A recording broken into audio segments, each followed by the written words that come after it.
Çfarë e ka sjell sulmin Amerikanë dhe Izrael ndaj Iranit? Këtë luftën e re që neve na i ka shtrituar naftën, por atje po ndodh një luftë realisht. Shpresoj të kemi kohë edhe të shtrojmë temat. Okej, po.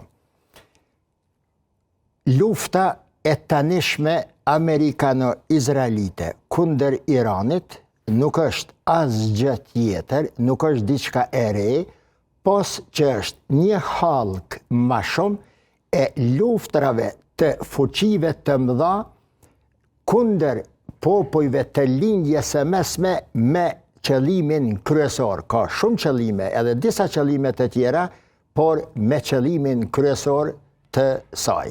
Dhe ajo është eksploatimi i pasurive të popujve të lindjes së mesme.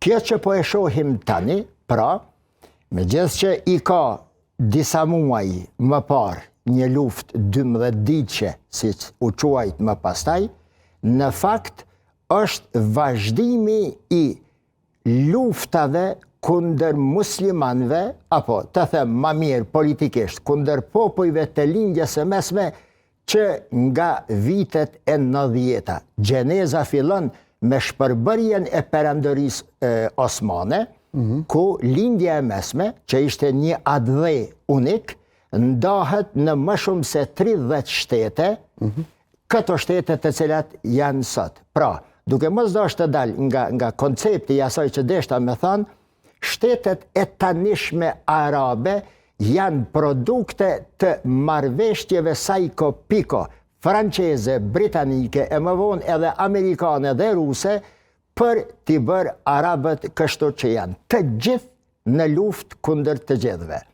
Që kjo luftë e fundit tani fillon gjenezen, pra të fundit e ka me rrëzimin e Abbas el-Medeni, një lider politik i cili në vitin 1991 i fitoi zgjedhjet e lira në Algjeri.